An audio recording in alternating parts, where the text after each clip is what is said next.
आपके हर त्याग को न्याय मिलेगा, बस त्याग करते वक्त ये मत सोचिए कि वो मिलेगा या नहीं मिलेगा।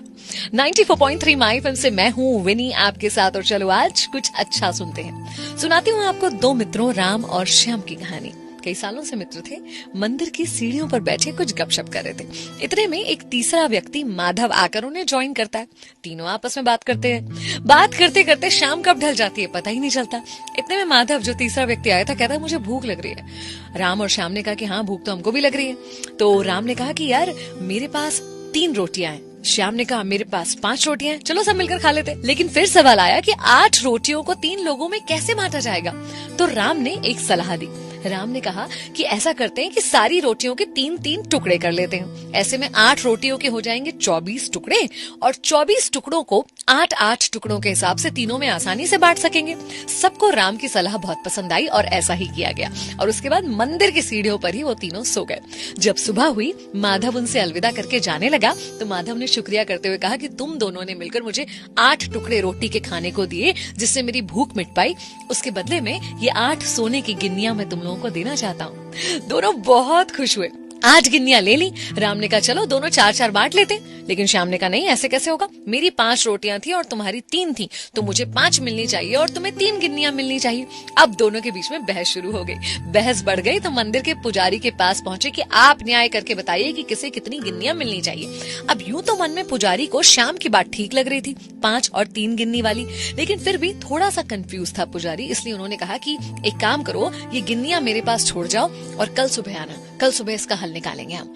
इसी चिंता में जब पुजारी रात को सोया तो उसके सपने में भगवान आए।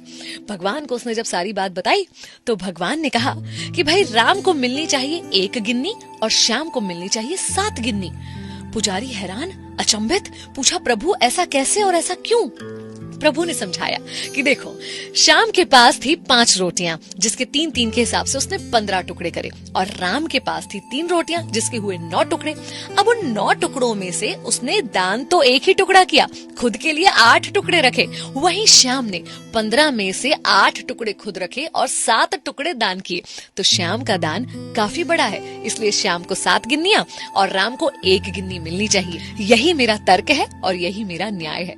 पुजारी धन्य हो गया प्रभु की इस बात को सुनकर, और उसने सोचा कि मैं इस न्याय के बारे में शायद कभी सोच ही नहीं सकता था। और इसी न्याय के हिसाब से पुजारी ने दोनों में गिन्नियां बांटी भी। कई बार हम और आप अपने त्यागों का बड़ा बड़ा गुणगान करते हैं कि हमने ये किया वो किया, लेकिन बदले में हमें इतना कम क्यों मिला, या ईश्वर ने हमारे साथ शायद न्याय नहीं किया। लेकिन ईश्वर जिस दृष्टिकोण से न्याय करता है ना, वो आपकी और मेरी सोच से बहुत ऊपर है। तो संतुष्ट रहिए, बिल्कुल निश्चिंत रहिए कि ईश्वर का न्याय जो होता है वो बिल्कुल तर्क संगत होता है। और आपको जो कुछ भी मिल रहा है वो सिर्फ आपके त्याग को देखकर नहीं मिल रहा है, बल्कि आपकी शक्ति, आपके समर्पण, सारी चीजों को तोल मोल कर आपको न्याय दिया जा रहा है। निश्चिंत रहिए, जो आपके साथ हो रहा है बिल्कुल सही हो रहा है। 94.3 माय एफएम पर मैं विनी। चलो आज कुछ अच्छा सुनते हैं। 94.3 माय एफएम, चलो कुछ अच्छा सुनते हैं।